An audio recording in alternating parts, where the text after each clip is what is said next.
Welcome to the magical journey with Harry Potter. In Harry Potter and the Chamber of Secrets, Harry returns to Hogwarts and faces mysterious dangers, from Dobby's warnings, the deadly attacks of the basilisk, to the sinister schemes of Tom Riddle. Together with Ron, Hermione, and their friends, Harry uncovers Slytherin's ancient secrets and battles the dark forces threatening the school. A story full of excitement, friendship, and bravery awaits you.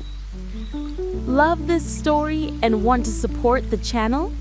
Don't forget to subscribe, like, and share so we can continue bringing you the best story readings. Chapter 1. The Worst Birthday.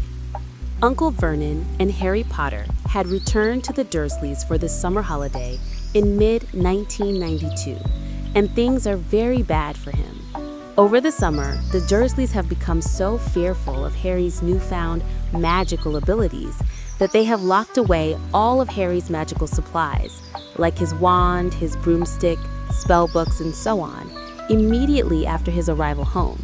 They've also banned Harry from saying words such as magic in the house, as is evident in Uncle Vernon's outburst about Harry saying, "Say the magic word," meaning please. Harry begins to worry about what his teachers at Hogwarts School of Witchcraft and Wizardry will think if he heads back to them without back homework done, and whether or not he'll be banned from the Gryffindor House Quidditch team since he has not been able to practice.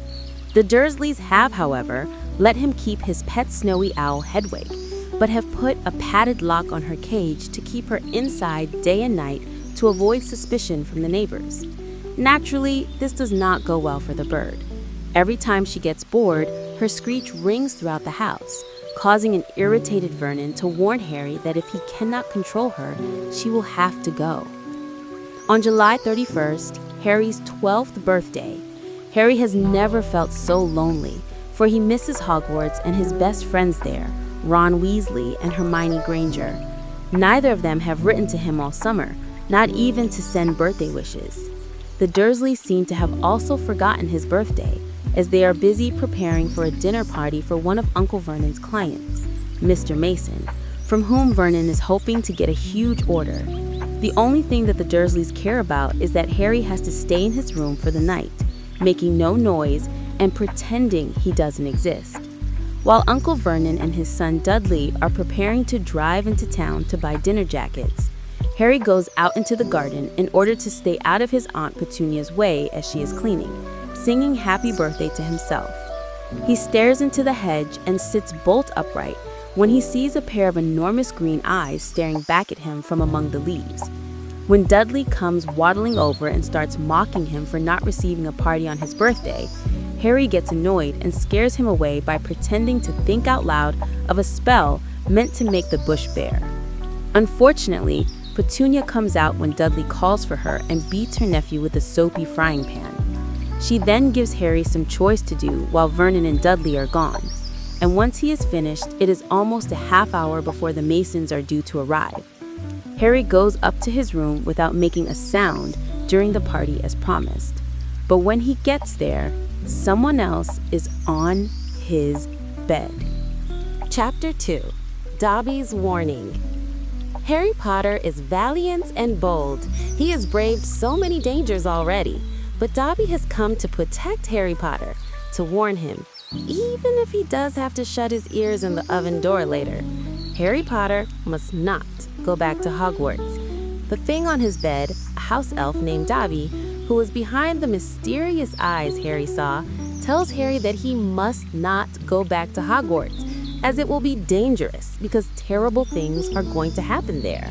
The elf, however, can't tell him what things, and continues to be vague because every time he gets close to letting something slip, he starts hurting himself. In the process, he makes a lot of noise, and which is noticed by the group downstairs. When he hears Uncle Vernon coming upstairs, claiming that Dudley must have left the TV upstairs on, Harry hides the elf in his closet, right before Vernon comes in and scolds his nephew for making such a racket, which has messed up the punchline of his Japanese golfer joke. He lets Dobby out as soon as his uncle leaves and insists that he has to go back to Hogwarts since that's where he has friends despite them not writing to him. But to his surprise, Dobby then reveals that he has stopped letters being sent to Harry and offers them to him if Harry will stay away from Hogwarts. Harry refuses and, making a frustrated Dobby run downstairs and use a hover charm to smash the dinner party's pudding. Harry is blamed for the incident once Dobby disapparates, and Uncle Vernon shoos the Masons into the dining room while Harry cleans up, promising to deprive the boy of an inch of his life. The evening is almost saved until an owl from the Ministry of Magic is promptly received, scaring away Mrs. Mason, who is mortally afraid of birds, with a warning saying that Harry has violated the decree for the reasonable restriction of underage sorcery, though he is not actually punished, possibly because it is only his first offense. After realizing that Harry is not allowed to do magic outside of Hogwarts grounds, Uncle Vernon locks Harry in his room. Vernon reasons that if Harry uses magic to get himself out, he will be expelled anyway. Chapter 3: The Burrow. The Dursleys' punishment lasts for 3 days, until Ron, Fred, and George Weasley, worried about not hearing from Harry all summer, borrow their father's flying Ford Anglia and come to the rescue. They break the metal bars off Harry's window and help him to pick the lock to his door so he can get his numbers 2000 and trunk. The Dursleys discover his escape attempt, but by the time they can intervene, Fred, George, Ron, and Harry have got everything of Harry's and have flown away. On the flight to the Burrow, Harry explains Dobby's warning. They all agree that it is very fishy and speculate that Dobby most likely belongs to the Malfoys, who sent Dobby to Harry as a joke, since the Malfoys are an old wizarding family of great wealth. Fred and George tell Harry that Lucius Malfoy formerly worked for Voldemort, but claimed that the Dark Lord bewitched him after Voldemort lost his powers. Harry is taken to the Burrow, the Weasleys' home, and he finds the house truly amazing. Since Ron, Fred, and George took the car without permission, they are yelled at by Molly Weasley, who was awaiting in the kitchen. After their scolding, she makes them breakfast and has the 3 Weasley boys and Harry, who volunteered, denome the garden, refusing to use a technique from Gilderoy Lockhart's Guide to Household Pests and do it their own way. Arthur Weasley soon comes home and is honored to meet Harry after they are introduced to each other. Molly, his wife, yells at him for enchanting the car. Ginny Weasley, who was enrolling at Hogwarts that year, is very obviously enamored with Harry and spends most of the chapter hiding from him. Chapter 4: At Flourish and Blots. Lucius Malfoy. Dear me, what's the use of being a disgrace to the name of wizard if they don't even pay you well for it? Arthur Weasley. We have a very different idea of what disgraces the name of Wizard Malfoy. Lucius Malfoy and Arthur Weasley arguing at Flourish and Blots. Harry stays at the Burrow until his departure for Hogwarts. The Weasleys make it clear that they all like Harry. For example, Arthur insists that Harry sit next to him during meals, where Molly, who constantly deplores the state of his hand-me-down clothes and how thin he is, insists that he eat extra food. During that period, he and the Weasleys travel to Diagon Alley with Floo powder to get their school supplies. Harry has difficulty with the smoke around him and says Diagon Alley unclearly, and thus he accidentally lands in a shop in the ill-reputed Nocturne Alley instead. The shop is Borgin and Burke's, specializing in objects related to dark magic. There he sees Lucius Malfoy, father of Draco Malfoy, Harry's arch-rival from school, selling items imbued with dark magic to a dark art salesman, Mr. Borgin. Lucius Malfoy explains that the Ministry has been conducting raids on wizard houses to uncover illegal artifacts, so he is selling his more problematic possessions. He also expresses his disdain for a rumored Muggle Protection Act, which he rightly assumes Arthur Weasley is behind. Harry leaves the shop and is found by Hagrid and taken back to Diagon Alley to reunite with the Weasleys and Hermione Granger, who is also there with her parents. In Flourish and Blots, he and the Weasleys meet the famous wizard, author Gilderoy Lockhart, who announces that he will be taking over as Hogwarts' new defense against the dark arts teacher. He then forces Harry to have his picture taken with him for the main page of the Daily Prophet. They also meet Draco and Lucius Malfoy there. The elder Malfoy continuously taunts and insults Arthur and his family, and eventually Arthur lunges at him. During the fight, Malfoy grabs one of the Weasleys' second-hand books and, after Hagrid breaks up the fight, throws the book back at Ginny in contempt. Chapter 5: The Whomping Willow. Of all the trees we could have hit, we had to get one that hits back. Ron complaining about the Whomping Willow. It is time to return to Hogwarts. Harry and the Weasleys arrives at King's Cross Station on the Fort Anglea after several delays. Fred and George forgetting their broomsticks and Ginny forgetting her diary. On the way to the Hogwarts Express, when Harry and Ron tried to go through the barrier to platform 9 3/4 after everyone else went through, the barrier is mysteriously sealed against them. Having missed the train, Harry and Ron thus decide to fly Mr. Weasley's flying Fort Anglea to Hogwarts. They end up getting spotted by many muggles and crash into the Whomping Willow, the impact breaking Ron's wand. The giant tree starts pounding the car. The battered car manages to escape, ejecting Harry, Ron, and their luggage, before quickly driving off into the Forbidden Forest. After they make it to the castle, Professor Snape catches the boys and attempts to have them expelled for being cited and breaking wizard law to get to the castle. Albus Dumbledore, however, says he will send a letter to Harry and Ron's families. Still, Professor McGonagall gives a warning in separate detentions to both boys and pointed out that they hadn't thought things through, as they could have just sent a letter to Hogwarts with Hedwig. She also told them that Ginny had been sorted into Gryffindor, providing them with endless sandwiches and disallowing them from attending the start of term feast. Chapter 6: Gilderoy Lockhart. Order of Merlin, 3rd class, honorary member of the Dark Force Defense League, and 5-time winner of Witch Weekly's Most Charming Smile Award. But I don't talk about that. I didn't get rid of the abandoned Banshee by smiling at her. Gilderoy Lockhart, presenting himself. The next day, Ron receives a howler from his mother during breakfast in the Great Hall. Then, Minerva McGonagall hands out timetables and the first class is herbology with the Hufflepuffs. In the class, Professor Sprout teaches how to transplant mandrake seedlings, which have restorative properties when mature. The next class is Transfiguration, where Ron has problems with his broken wand, even when he repaired it with some spellotape. Later, the trio have their first lesson with Gilderoy Lockhart, appointed as the new Defense Against the Dark Arts teacher. His way of teaching is a complete disaster. Much to Harry's chagrin, he receives constant attention from Lockhart and Colin Creevey, a first-year student. Both constantly interact with him on the base of his fame. Colin treats Harry as a celebrity, and Lockhart hopes to actually bring him to that state. Chapter 7: Mudbloods and Murmurs.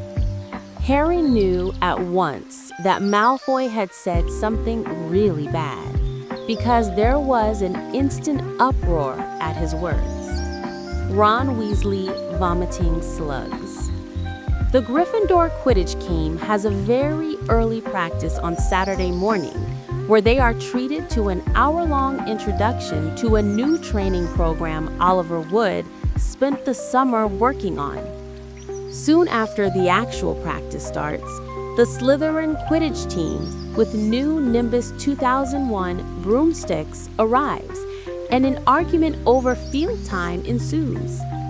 During the confrontation, Malfoy is revealed to be the new Slytherin Seeker and the one responsible for getting the Slytherin team new brooms. Hermione says that nobody on their team had to buy his way in. They made it on pure talent. To which Malfoy calls Hermione a mudblood, for which the Gryffindor team react angrily, and Ron tries to curse him. However, his damage wand causes the curse to backfire, and he is rushed to Hagrid's cabin when he starts vomiting slugs. Ron and Hagrid both explain to Harry that mudblood is a very insulting name for muggleborns like Hermione. They also explain that there are some wizards, like the Malfoys, who think they are better than everyone else because they are purebloods. After they return to the castle, Professor McGonagall assigns Harry and Ron their detentions. Harry is made to help Lockhart answer his fan mail, while Ron polishes the school's prizes and trophies. During his detention, Harry hears a disembodied, sinister voice which Lockhart cannot hear. Chapter 8. The Death Day Party. Why would anyone want to celebrate the day they died? Sounds dead depressing to me. In return for distracting Argus Filch just when he is about to give Harry severe punishment, Harry promises he will come to Nearly Headless Nick's Death Day party on Halloween. He brings Ron and Hermione along as well. While there, they meet Moaning Myrtle. The three of them quickly get sickened by the ghostly party and return to the Great Hall. Before they get to the Halloween feast, Harry hears the voice again, which Ron and Hermione also cannot hear, and follows it to the second floor, where he finds the bathroom flooded and Mrs. Norris, Filch's cat, hanging from a torch bracket, petrified, and next to her, a threatening message is written on the wall reading, "The Chamber of Secrets has been opened. Enemies of the air, beware. You'll be next, mudbloods." Chapter 9. The Writing on the Wall.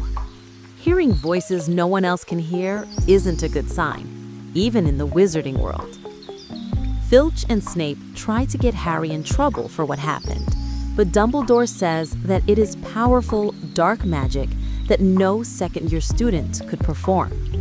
They decide that Professor Sprout's mandrakes will be used, once they are mature enough, to create a draft that can revive Mrs. Norris.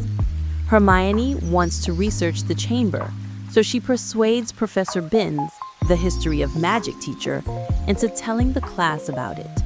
He explains that one of the founders of Hogwarts, Salazar Slytherin, got into an argument with the others about whether Muggleborns should be admitted.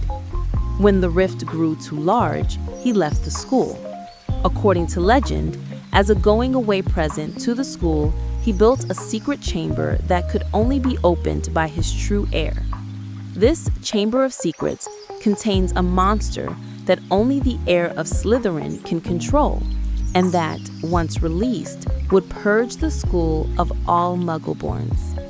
Binns unsuccessfully tries to assure the class that the chamber does not actually exist, and that the school has been searched many times in vain.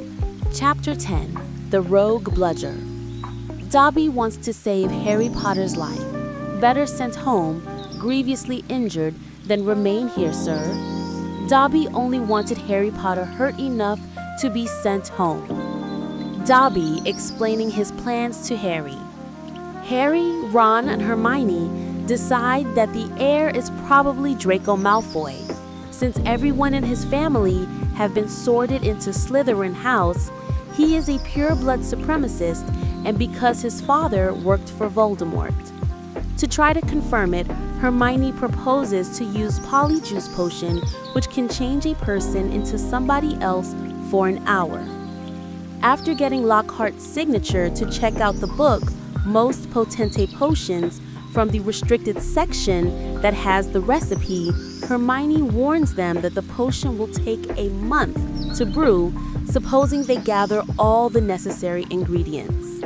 two of which can only be found in Snape's private inventory.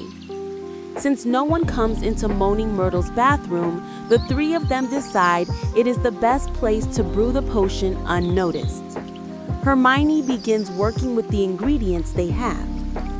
During the month that it takes the Polyjuice potion to brew, a Quidditch match between Gryffindor and Slytherin takes place. During the match, one of the bludgers stakes after Harry and focuses completely on him. Since bludgers are supposed to attack each and every player, the crowd immediately realizes that this bludger has been tampered with. Harry still manages to catch the golden snitch and allow for Gryffindor to win thanks to the Slytherin seeker Draco Malfoy, wasting his time insulting Harry and not paying attention to his surroundings where the snitch was hovering slightly above his left ear. However, before Harry could catch the snitch, the bludger broke Harry's arm, and Lockhart, attempting to fix it, gets rid of all the bones in his arm instead. Madame Pomfrey gives Harry Skelly Grow Potion to counter this, and Harry is forced to stay in the hospital wing overnight.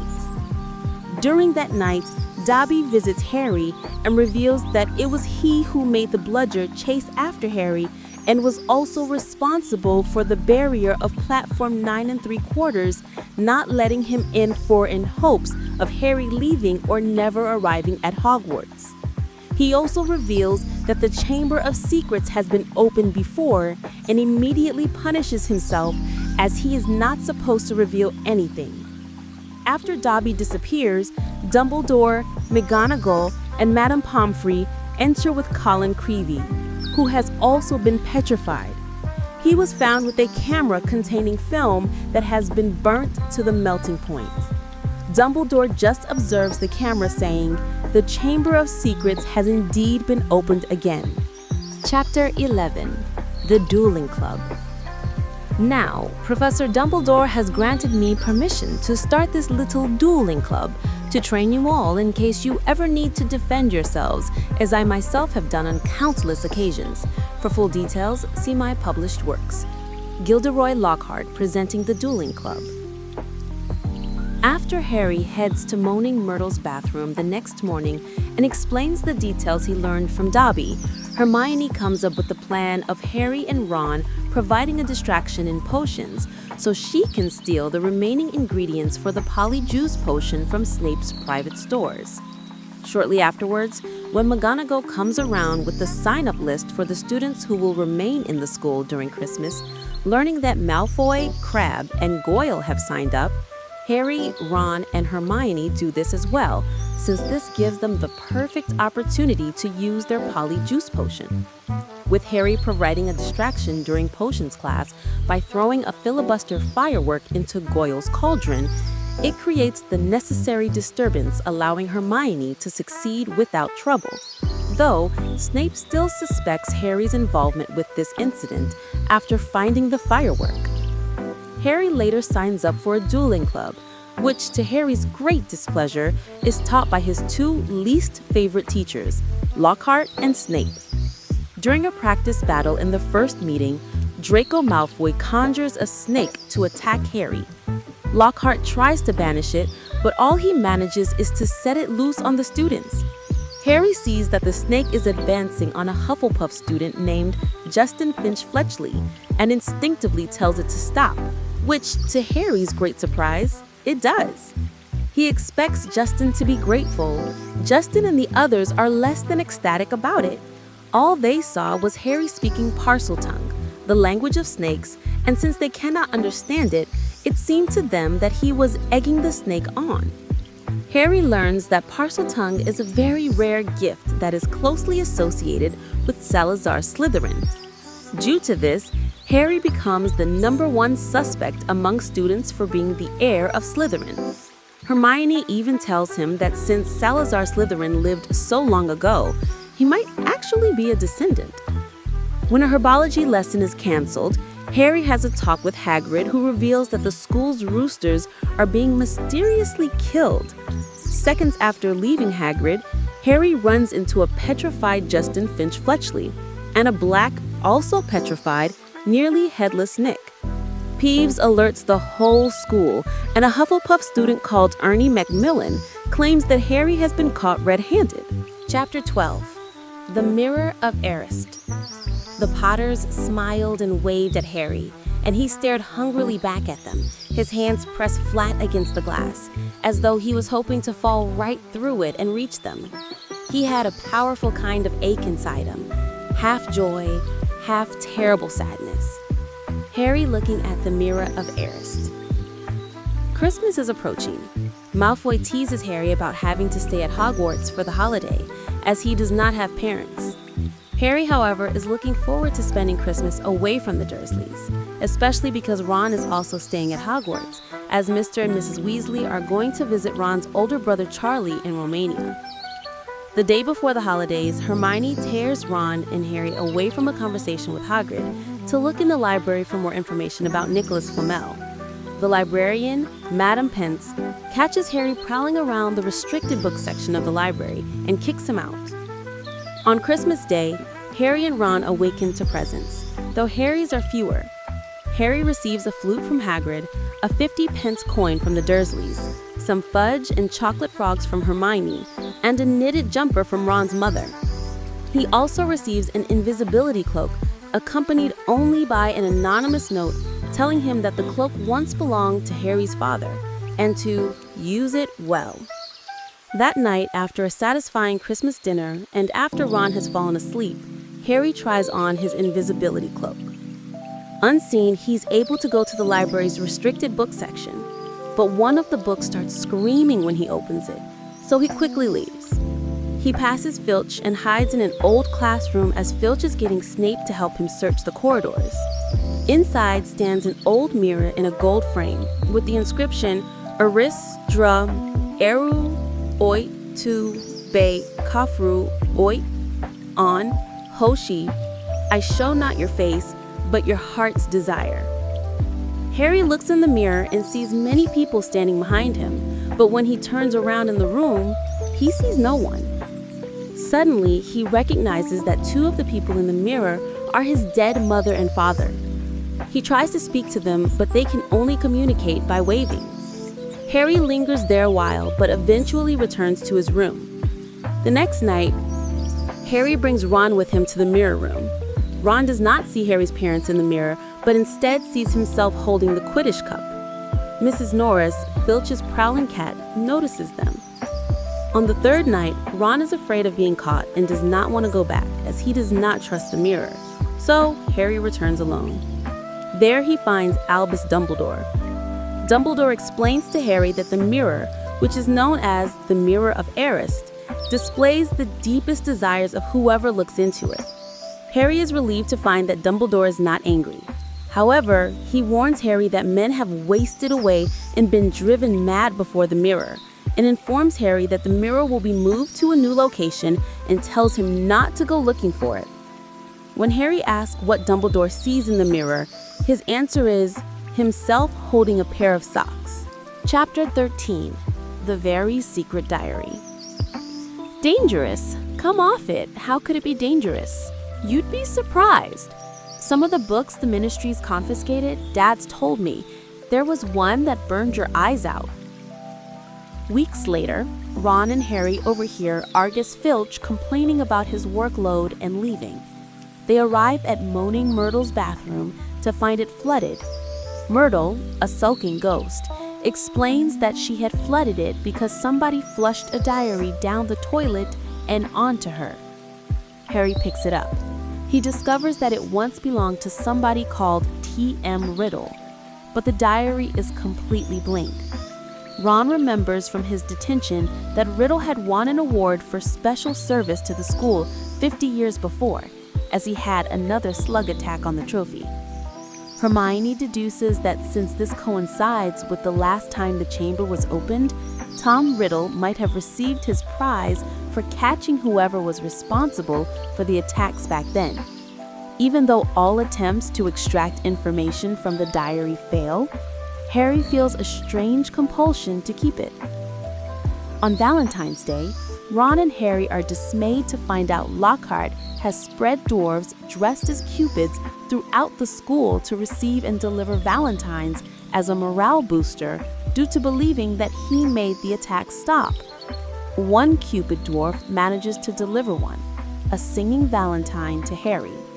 While struggling to avoid him, the embarrassed Harry trips and falls, having ink spilled all over the contents of his bag.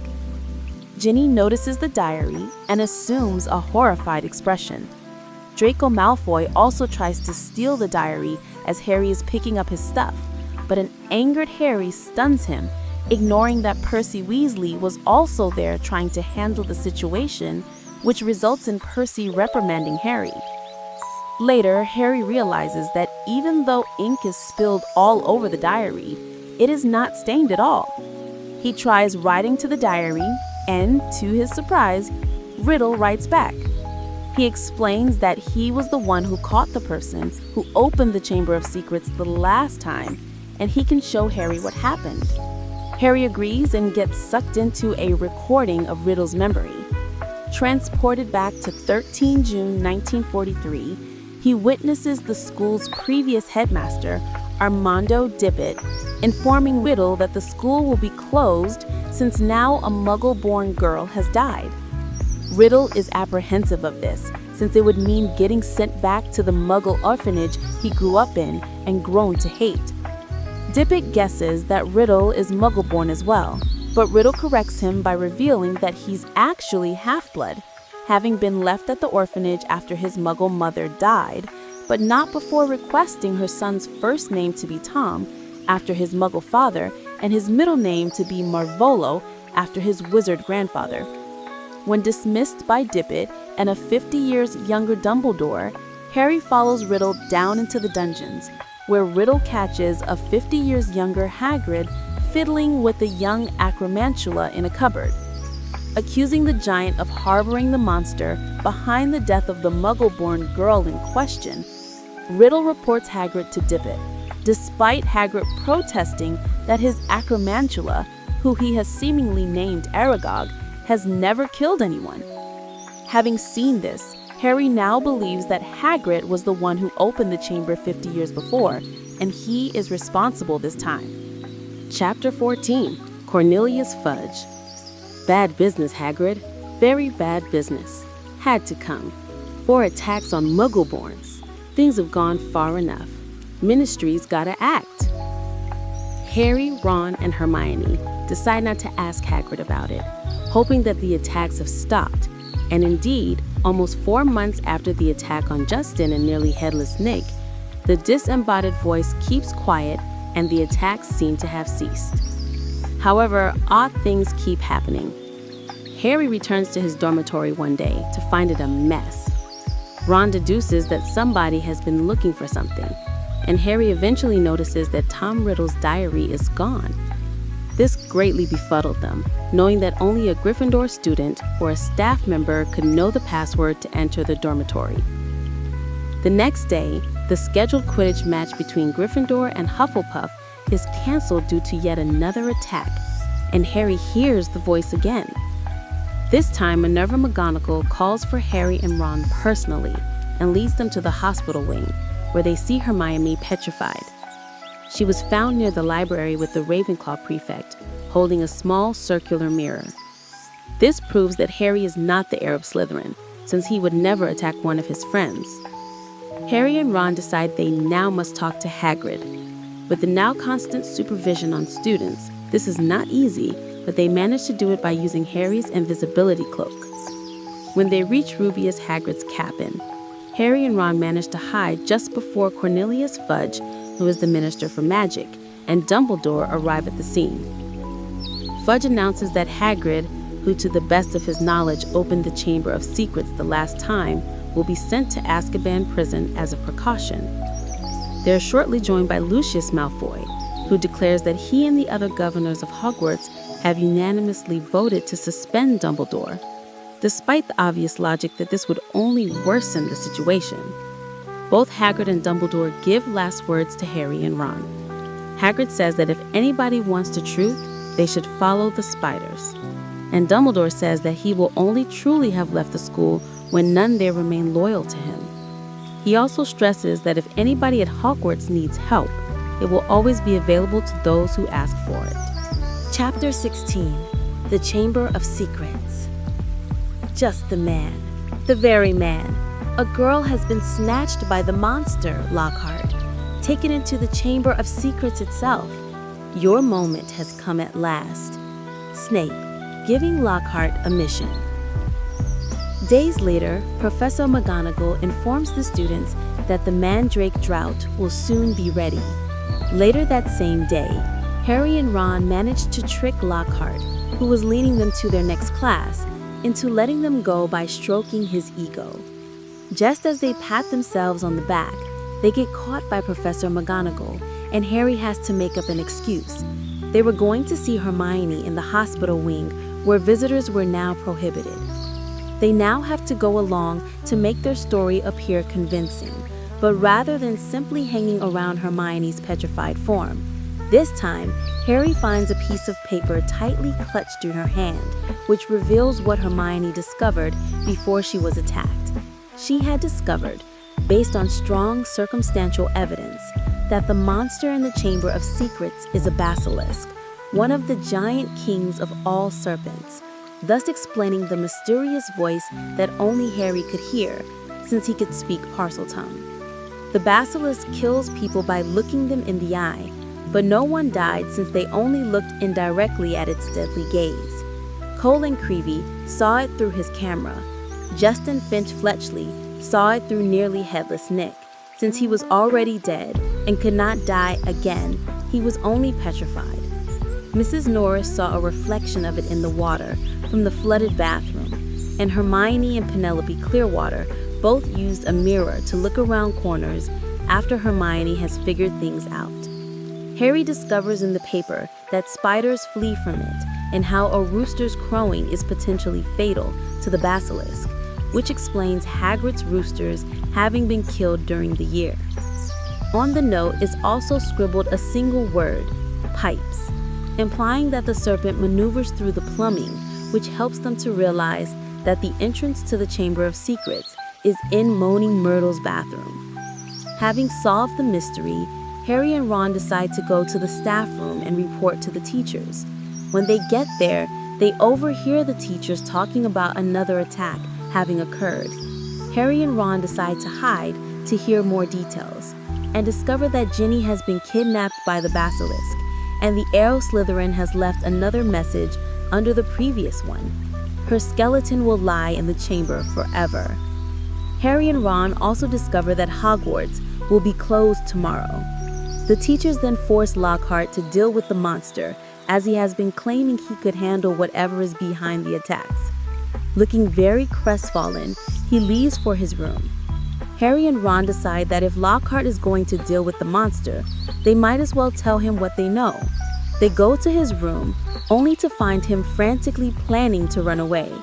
When questioned on why such a talented wizard as himself is leaving, Lockhart admits that he is a fraud, who put memory charms on the people who really did the things that he claimed to have done in his books. He then attempts to put a memory charm on the two boys as well, but they manage to disarm him, and under wand threats, take him to Moaning Myrtle's bathroom.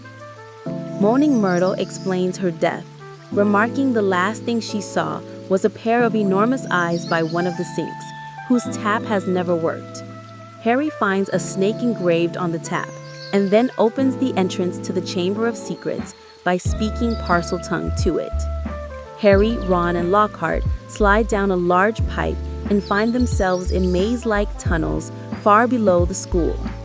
Down there, they encounter a snakeskin left by the basilisk. Just then, Lockhart feigns fainting and steals Ron's wand, victoriously declaring that he will erase Harry and Ron's memories and tell everyone they lost their sanity at the sight of Ginny's mangled body. Lockhart cast a memory charm.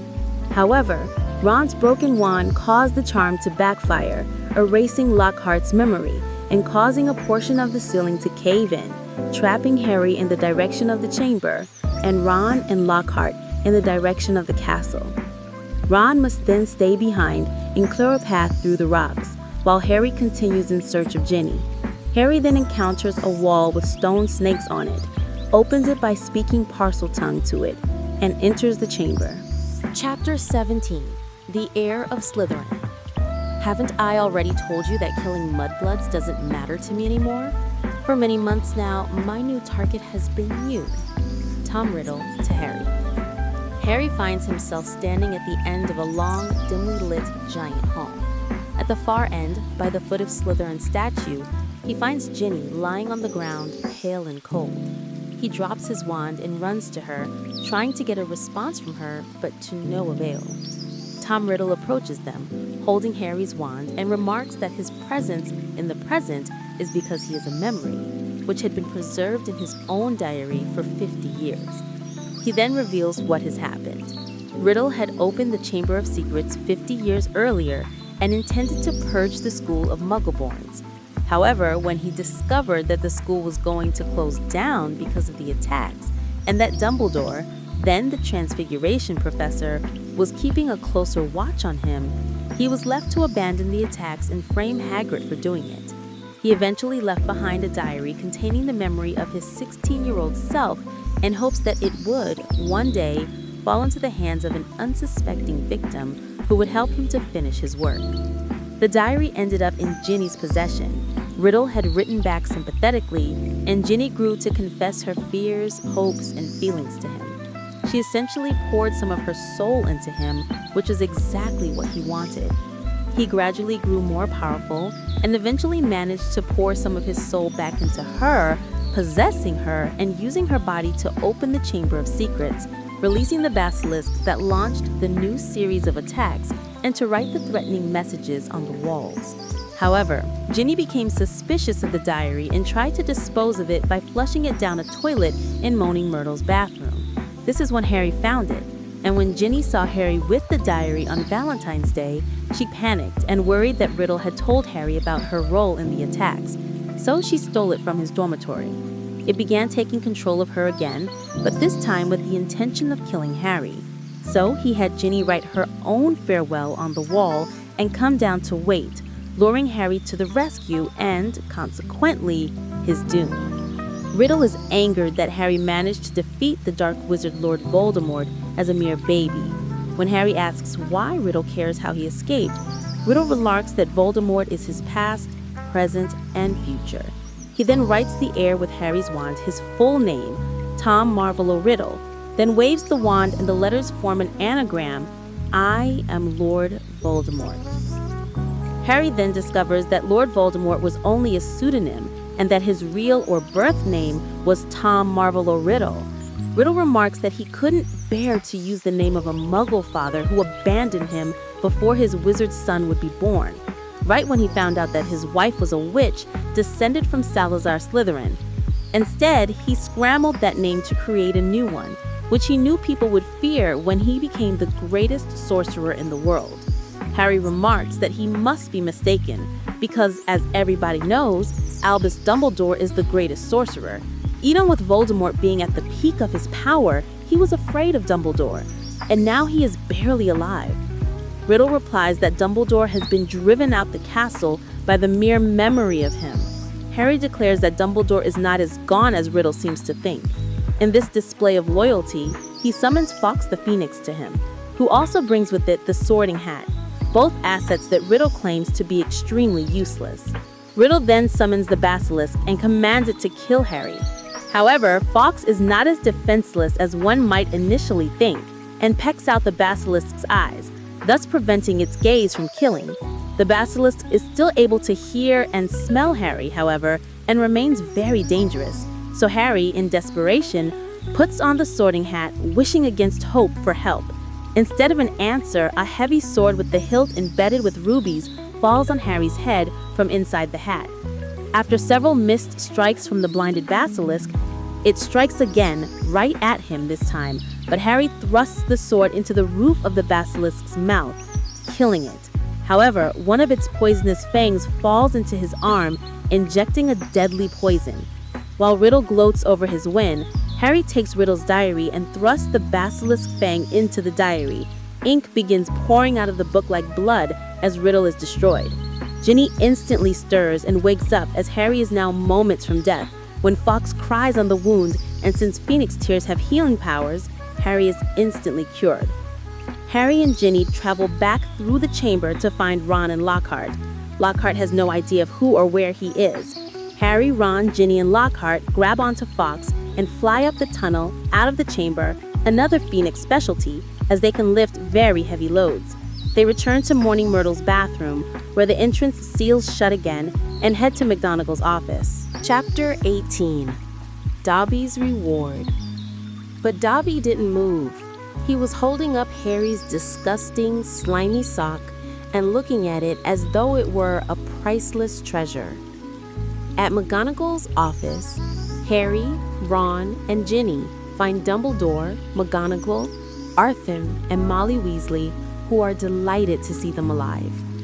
Harry worries that Ginny will get blamed for being the person behind the attacks, but to his great relief, Dumbledore rightly deduces that Voldemort is the culprit and only used Ginny's body.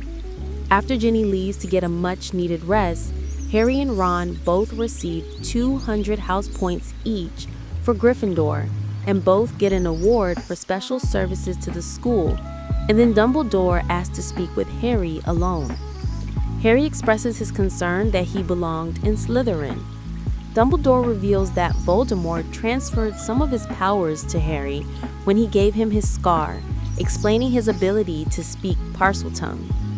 He asks Harry why he thinks the Sorting Hat put him in Gryffindor if he has so many Slytherin qualities. And Harry admits that the only reason it did was because he had asked it to. Dumbledore confirms this and tells Harry that it is our choices rather than our abilities that reveal who we truly are. He points out to the sword Harry had drawn out of the hat. Harry now notices it has Godric Gryffindor's name on it. Dumbledore says that only a true Gryffindor would be able to draw it out.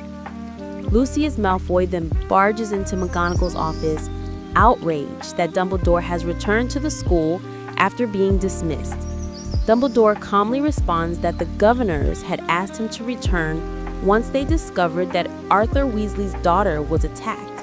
Apparently, they had been blackmailed by Malfoy to vote for Dumbledore's dismissal in the first place, under Malfoy's threat of cursing their families. Dobby follows Lucius into the room, thus showing that his masters are the Malfoys.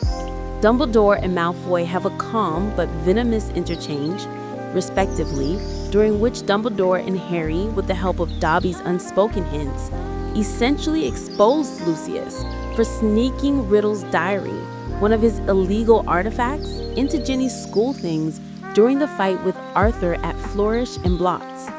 This is supposed to frame Ginny for the attacks, with heavy implications on the Muggle Protection Act Arthur Weasley has been suggesting. Malfoy dares Dumbledore to prove his accusation, and while the headmaster has insufficient evidence for that, he cautions Malfoy against orchestrating any further such plots. Otherwise, he is certain that Arthur Weasley would do whatever it took to trace it back to Malfoy. Knowing that a master can release his house elf by giving them some clothes, Harry tricks Malfoy into freeing Dobby by giving Malfoy one of his own socks, which he promptly passes to Dobby as rubbish to get rid of him. Malfoy's retribution is thwarted by the now free Dobby, who then thanks Harry profusely and disappears. The petrified people are cured, Hagrid is released from Azkaban, and Lockhart is sent to a hospital, and Lucius Malfoy is fired from his post as school governor. The book ends with Harry at King's Cross, crossing the barrier back to Muggle world, and Ginny mentioning to Harry, Fred, and George that Percy has a girlfriend, and she is Ravenclaw's perfect Penelope Clearwater.